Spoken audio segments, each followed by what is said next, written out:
Hello everybody, my name is Bob, and this is KSP Career Mode with Bob. This is not really though part of Career Mode. Let me tell you what I'm doing. As those of you who watch your space news will know, the Chinese have managed to land a rover on the moon, which is the first robotic spacecraft to land on the moon since the 1970s. And to commemorate this, which may be the beginning of a whole new era of lunar exploration, I've made a rough replica of a Long March rocket with a rough replica of the Chang'e 3 spacecraft and the U-2 rover on top. If you look at the rover, it's pretty complicated for the amount of space I have. I don't have a materials lab, but I have a goo container. It's got RCS, so it probably should be capable of limited flight. Also solar panels, thermometer, and seismic whatever it is, and of course rover wheels. I have not tested this rocket. I don't know for sure that it's going to work okay. Let's find out. Okay, like the Long March booster, this is a 4-stage system. The strap-on boosters are stage 1. Core booster is stage 2. There's a 3rd stage and a 4th stage. So,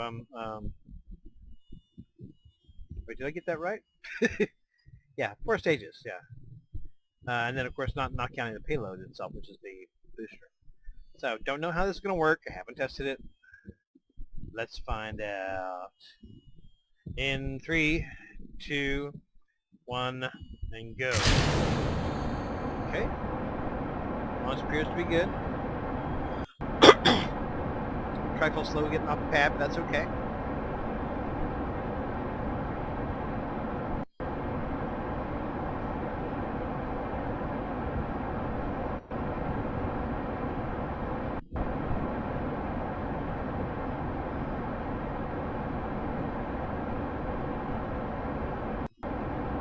Okay.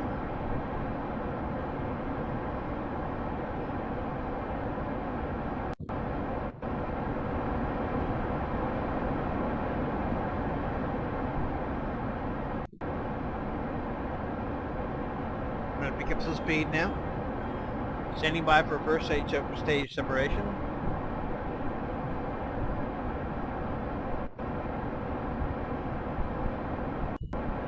And that first stage is kind of close to its core booster, so we'll see how that goes.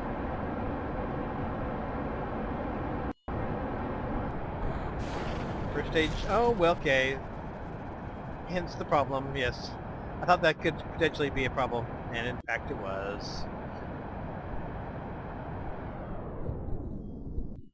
We'll forego the long drop to the ocean, and we'll just get working on a repair on that, yeah. Okay, this is the Sepatron-enabled version. I've already launched it. We're getting up here ready for our core booster separation. You can see I've got the Sepatrons on there. Hopefully to avoid future repetitions of the same problem.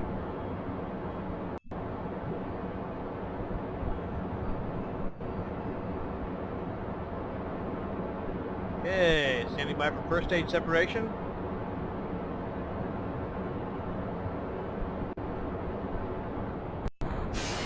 First stage separation is complete. All systems are nominal.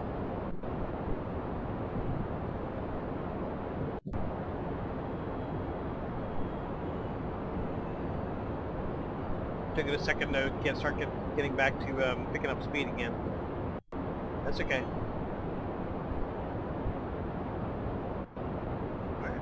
Doing our gravity turn.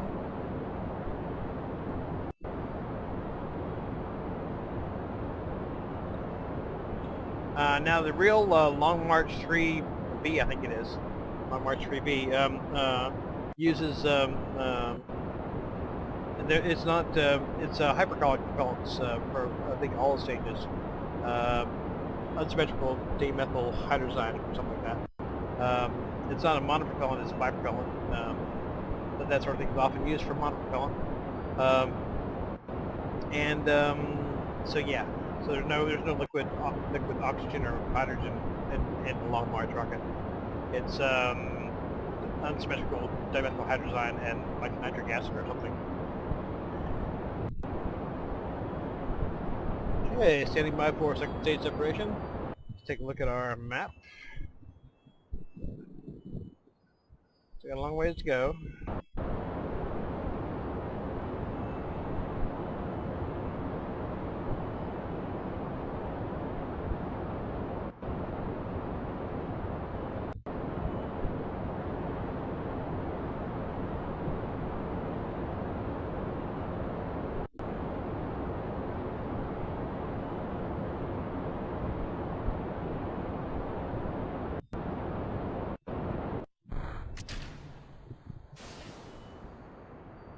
Okay, should really start picking up speed now.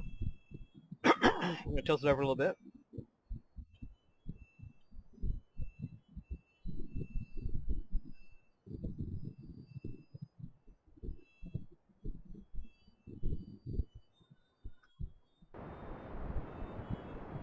We got a skipper engine on this stage.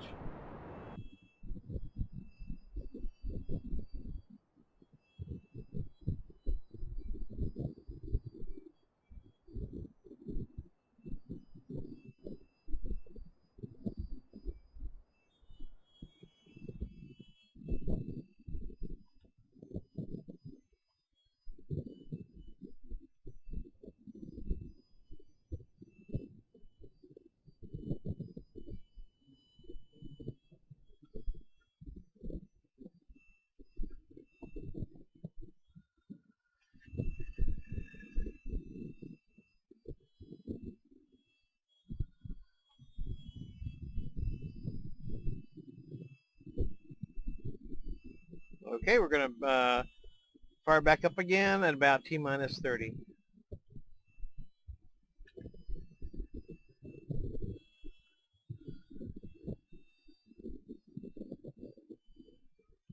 The Chang'e 3 spacecraft is interesting in that it pretty much finds its own way to the ground. It first does a sort of long-range scan to see where obvious areas of rough terrain are, and then as it's sort of heading towards its final descent, it does a scan to see exactly where it should land itself. So T-minus 30, let's go and bottle it up. So it's not actually, in the descent stages, it's not actually controlled from the mission control. It's autonomous. It finds its own way down. Because even though the time lag between the moon and and Earth is very small, it still exists. That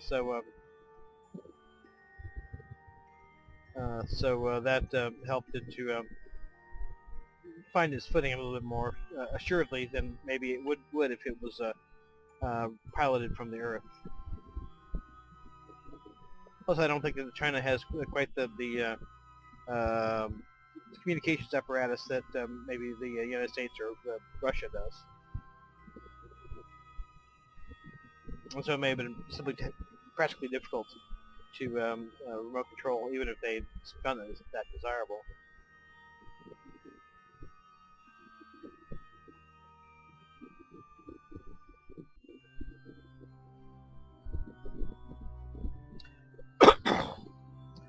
The rover is called U2, Y-U-T-U. One difference between my version of the U2 and the actual one is this one has monopropellant on it. It can actually fly for a short distance. That was to help it get off the rocket when it lands. And also might be useful if I want to take a short jaunt somewhere. But the amount of monopropellant I have on it is not enough to get it very far. Pretty much mostly just to get it off the lander.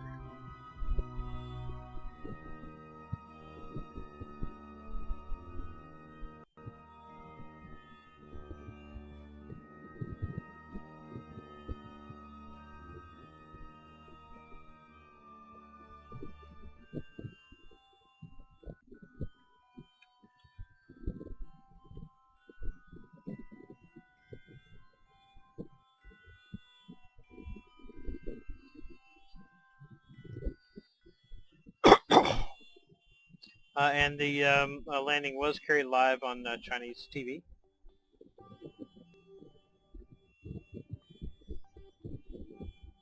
Which I gather is not actually that common for their space flights in since they typically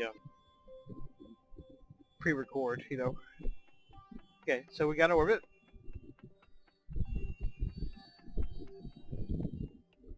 Go ahead and pop our solar panels out while we got some sunlight.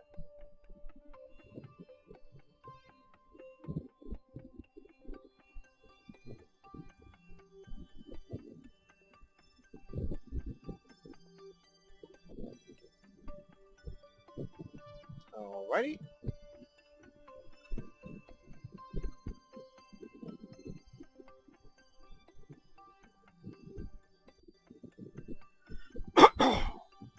And a lot of people are asking you know, whether this is going to open up new levels of competition in space, because the Chinese have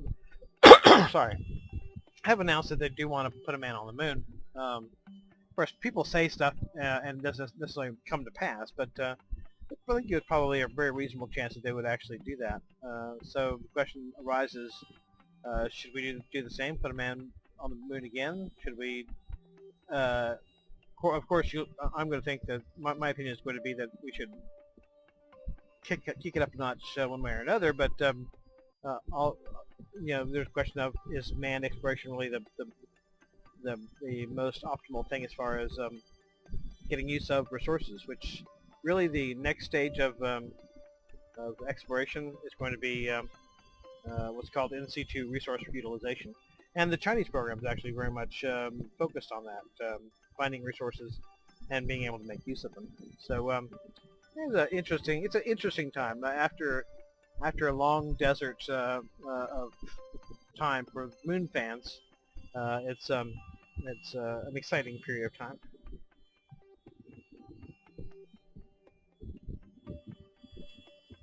Well, let's warp over to our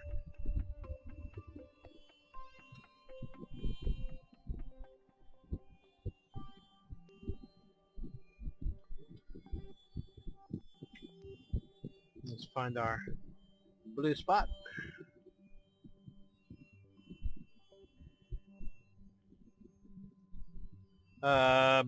Estimated burn 5 seconds. I very much doubt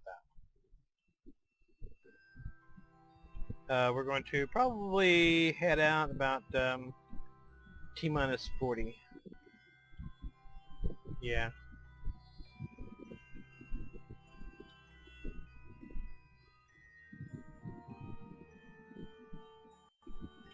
Or right now. I screwed up.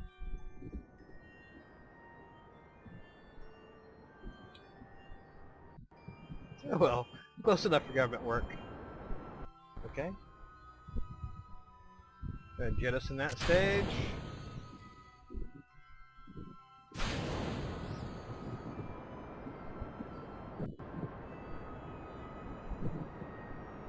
That's one of those, what the hell do you call those?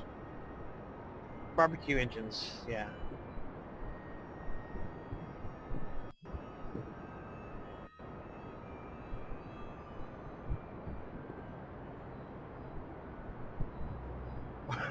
I want to call it pot sticker engine, but that's not right. It's the pot sticker engine.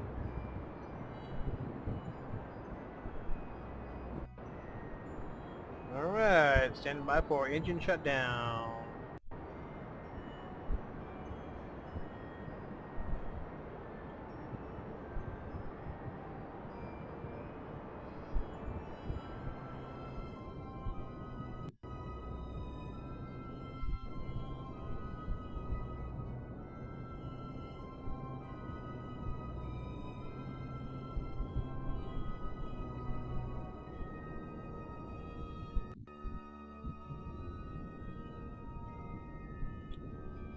Oh, close enough.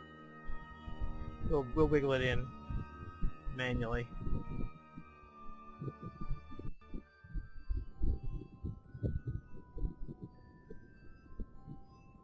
I think we will.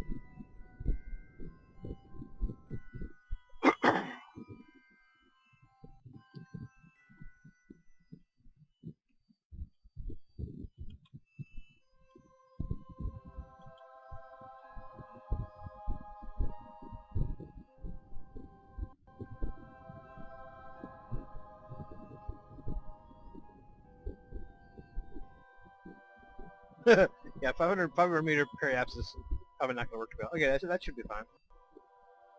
Okay, let's pop an F5 and warp on in.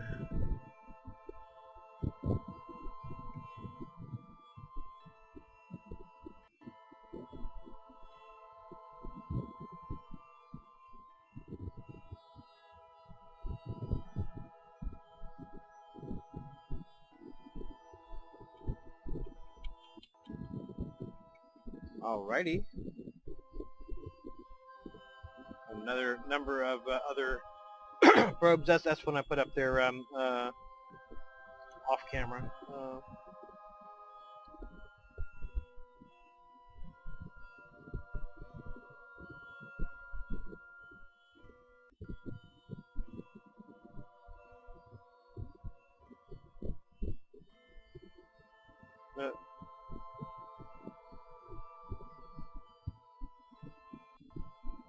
God damn it.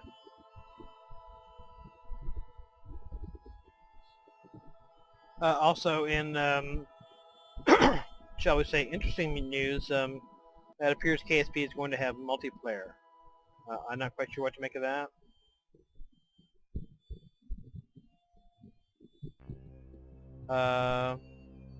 I would be unhappy that they were shelving resources, which they appear to be doing.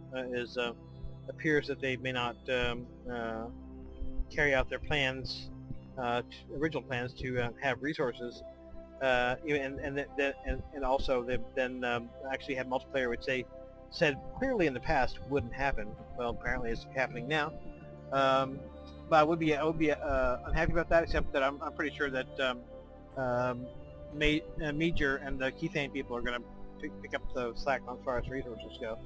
So I'm not that bummed out about it. Would have been nice to see what their take on resources would have been, but whatever. Okay.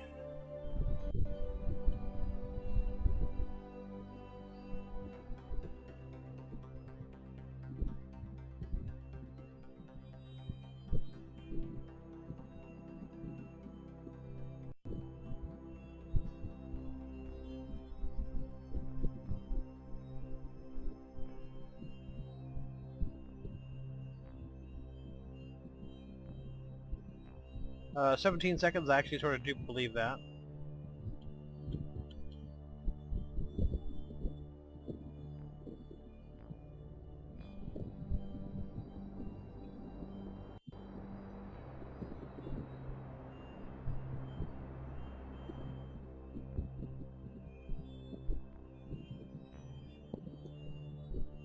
Yeah, I want to try to land, even though I'm not doing this for the science in this case. I want to try to land somewhere close to someplace that I have not hitherto been. I think possibly landing here would result in a unique science opportunity. I don't know that for sure. Okay, we'll get turned around right, and we'll head on in. It's always fun to just look at spacecraft as they're orbiting a planet or moon, whatever. That's a fairly handsome-looking spacecraft, if I do say so myself.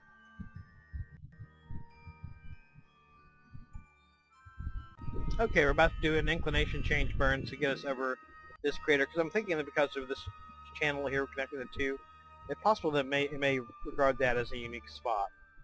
I don't know that for sure. I'm sure somewhere on the internet you can find a map of all the unique locations on the moon. But I'm just going to gamble on that being a thing. That being a thing. All right, we will start a burn at about T-minus 20.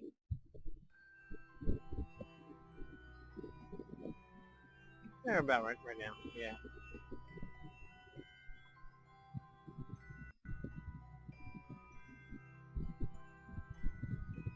Close enough.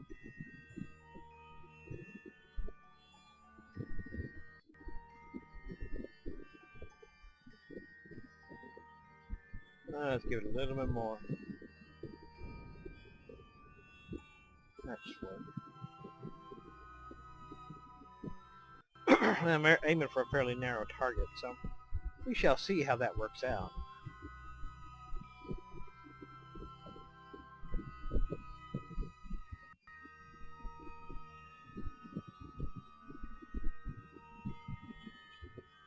Okay.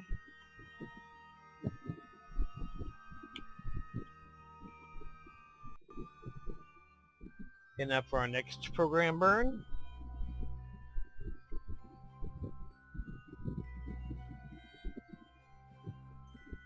I don't believe that's 1 second either.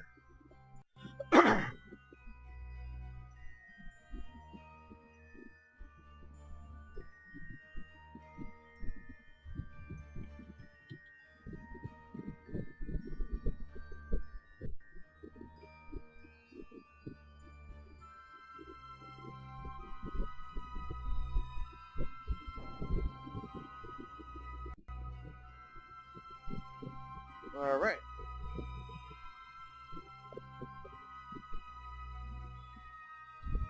Okay, now what we do is we wait until we get pretty close over to the target crater. Then we will slam on the brakes.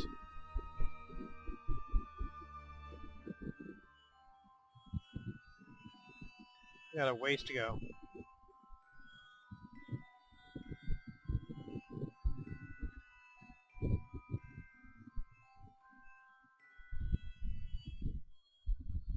Go ahead and warp in slightly.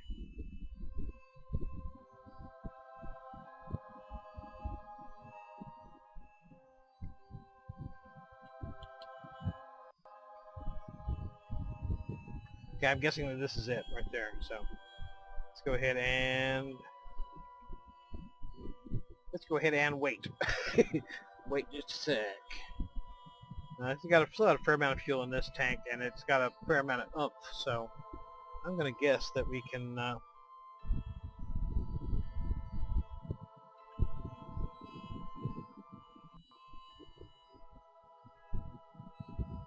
looks pretty rugged in there.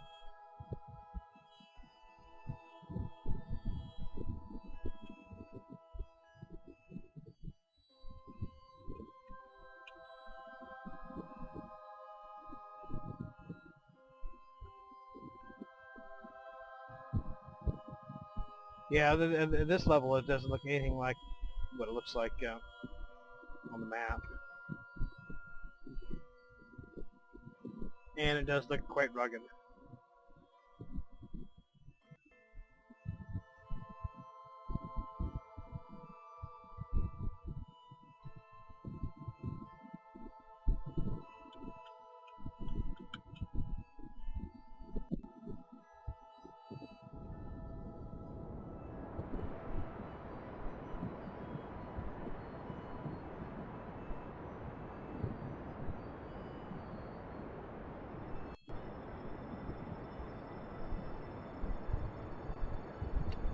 And we were decelerating at a very high rate of speed.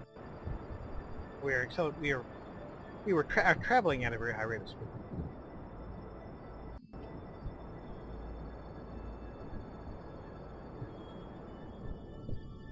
I'm looking at the map right quick.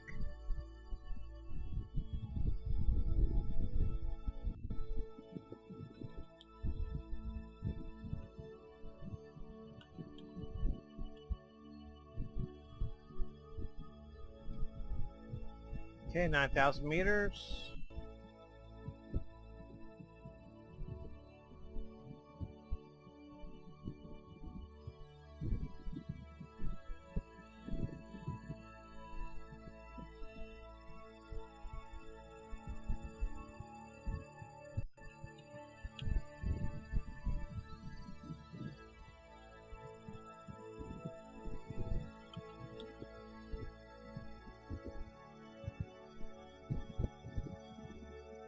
Okay, 6,000 meters.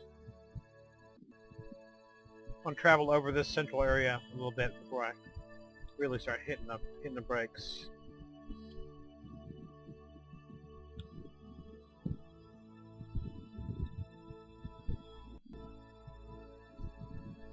$4,000 meters.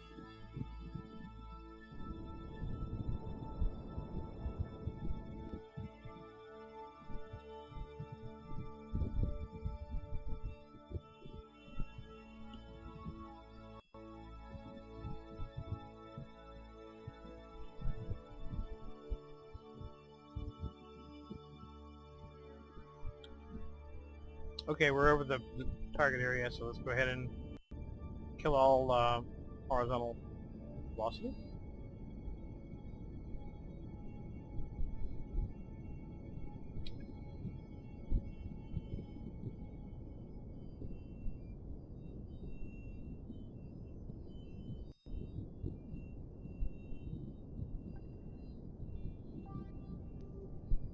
Okay.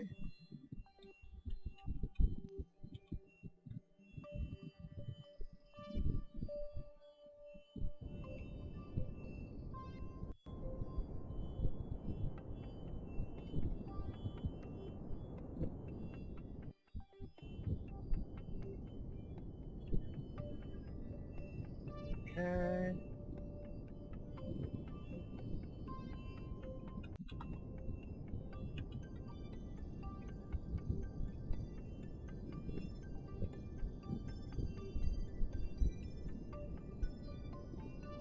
I probably need to jettison my thing here.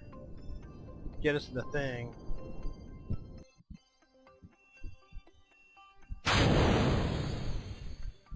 Pop down my gears. I said pop down my gears.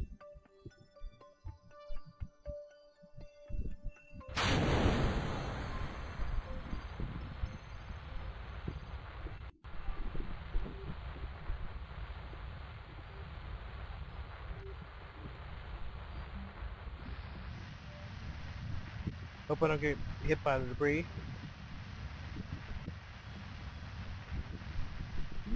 Booyah! Well, I don't need to pull into a hover.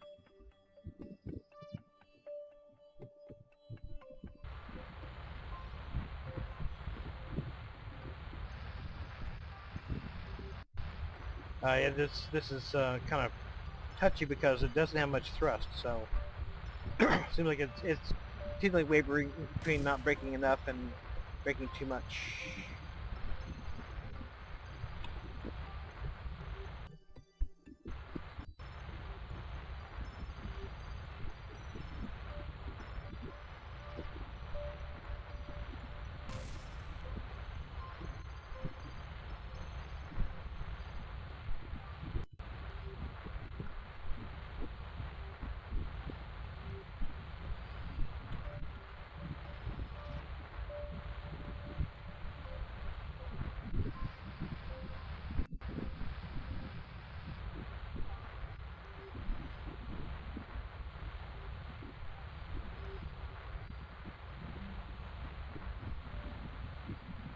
I almost didn't need this big old tank.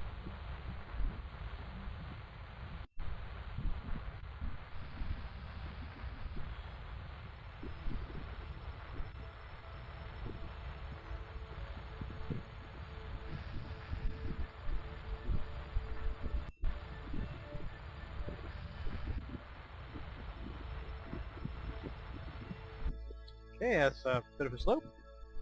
Touchdown. F5. Turn my lights off. Okay, now this is going to be interesting because this thing is on a slope. This thing is going to have a tendency to roll right off. So let's go ahead and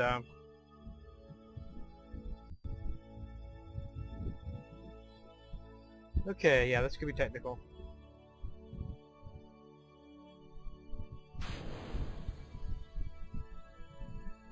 Okay, yes it was in fact technical.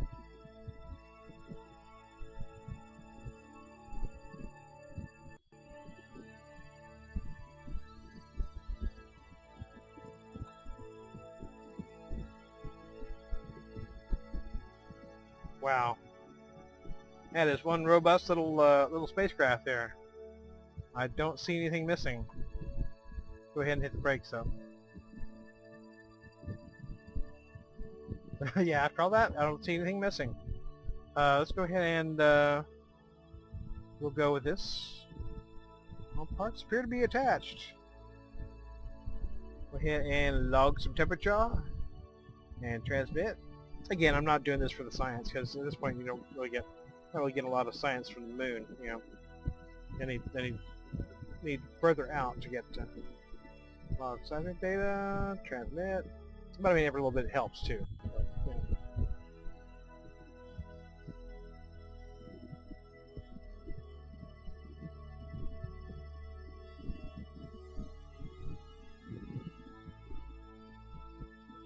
Let's go ahead and recharge our batteries right quick.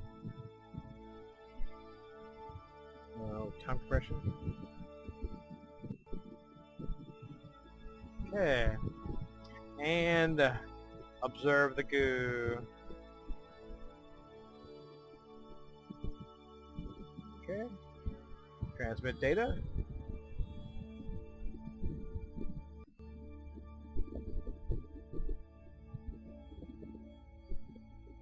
Alrighty. Pop it F5. And let's go ahead and go tooling around here, see what we can find. Apparently that way is forward.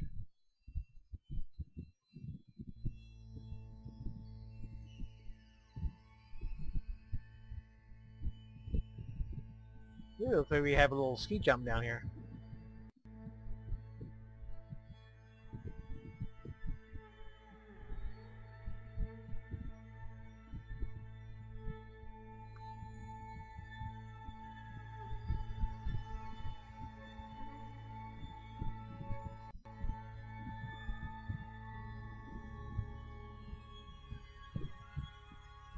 Some interesting regular rocks on the background there.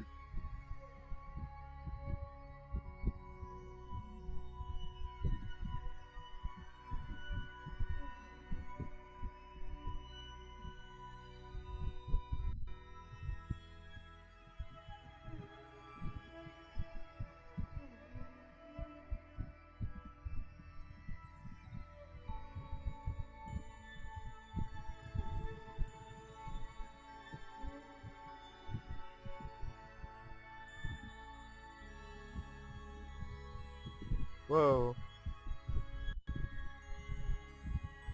That's what I have one hand on the steering and one hand on the turn on the RCS in a quick manner in case I lose control, which I very much could do. See, I'm hopping over this thing like a speed racer here.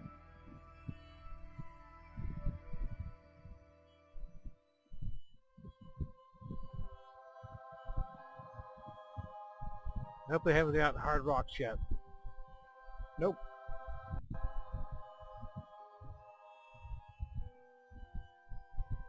At some point I could actually pop the tire here.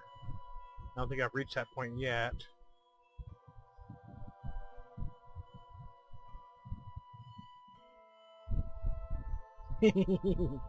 Over the top.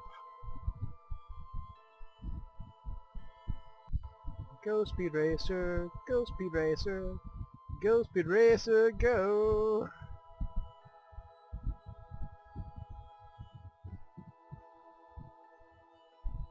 And here we go! Over the top!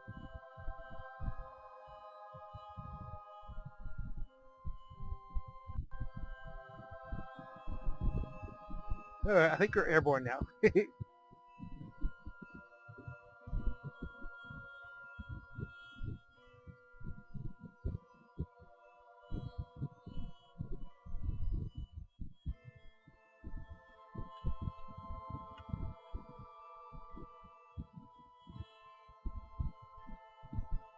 Uh-oh. Booyah. Ah well. This is nice while it lasted. I'm going to go ahead and hit an F9 because I'd like to do that again sometime. Hold F9, thank you.